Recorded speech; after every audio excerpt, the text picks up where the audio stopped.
KSRTCയുടെ ആദ്യ ബസ് എത്ര ആൾക്കാർ കണ്ടിട്ടുണ്ട്? രാജഭരണകാലം മുതലുള്ള ബസ്സുകളുടെ പരിണാമം ക്യാൻവാസിലേക്ക് എത്തിച്ചിരിക്കുകയാണ് KSRTC ജീവനക്കാർ. തിരുവനന്തപുരം സിറ്റി ഡിപ്പോയിലെ KSRTC ചരിത്രം പറയുന്ന ചിത്രങ്ങൾ പ്രദർശിപ്പിച്ചിട്ടുണ്ട്.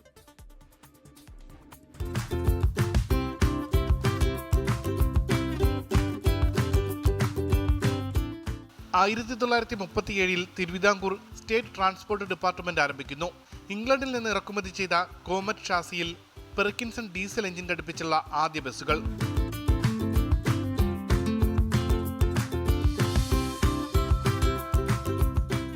പിന്നാലെ എത്തി ചെറിയ മിനി ബസ്സും ബെൻസ് കമ്പനിയുടെ ബസ്സും.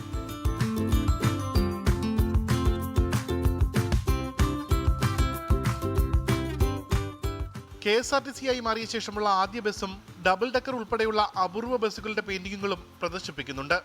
ആദ്യകാല ബസ്സുകൾ ക്യാൻവാസിലാക്കിയത് KSRTCയുടെ തന്നെ ജീവനക്കാരനായ മഹേഷ് വേലായുധനാണ്. ഇപ്പോൾ കഴിഞ്ഞകാല ബസ്സുകളുടെ ഈ നിറങ്ങൾ നമുക്ക് കിട്ടാൻ വലിയ ബുദ്ധിമുട്ടായിരുന്നു. കാരണം നമുക്ക് കിട്ടിയ എല്ലാം തന്നെ ബ്ലാക്ക് ആൻഡ് വൈറ്റ് ചിത്രങ്ങളാണ്. അപ്പോൾ അതിൽ നിന്ന് കളർ കണ്ടുപിടിക്കാനുള്ള ബുദ്ധിമുട്ടുണ്ടായിരുന്നു. അതുകൊണ്ട് തന്നെ അത് നമ്മൾ കണ്ട ആ ഒരു വിഷ്വൽ അനുസരിച്ച് തന്നെ അത് വരയ്ക്കേണ്ടി വന്നു. മറ്റതെല്ലാം മറ്ററിവിൻ്റെ അനുസരിച്ച് കുറേ വരയ്ക്കാൻ കഴിഞ്ഞു.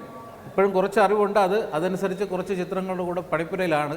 തിരുവനന്തപുരം സിറ്റി ഡിപ്പോയിലാണ് പെയിന്റിങ്ങുകൾ ഉപയോഗിച്ച് KSRTC ബസ്സുകളുടെ മ്യൂസിയം ഒരുക്കുന്നത്. ഇപ്പോൾ KSRTCയിലുള്ള പുതിയ തലമുറയിലെ ജീവനക്കാർക്ക് പോലും KSRTCയിലെ പഴയകാല ബസ്സുകളെ സംബന്ധിച്ച് യാതൊരു അറിവുമില്ല. നമ്മൾ പോലും കാണാത്ത ബസ്സുകൾ പുതിയ തലമുറയെ കാണിക്കണം, അവരും ഇത് അറിയണം എന്നുള്ള ഉദ്ദേശത്തോടു കൂടിയാണ് എനിക്കിങ്ങനെ ഒരു ആശയം മനസ്സിൽ തോന്നി. നിലവിൽ 18 ചിത്രങ്ങളാണ് പൂർത്തിയായത്.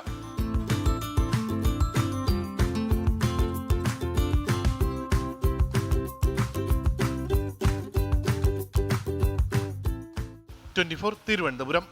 ലോകത്തെവിടെയായാലും ഏത് സമയത്തും 24 വാർത്തകളും ഓഗ്മെന്റഡ് റിയാലിറ്റി പാക്കേജുകളും എക്സ്പ്ലെയിനറുകളും വിശദമായി കാണാൻ ഞങ്ങളുടെ യൂട്യൂബ് ചാനൽ നിങ്ങൾക്ക് സബ്സ്ക്രൈബ് ചെയ്യാം.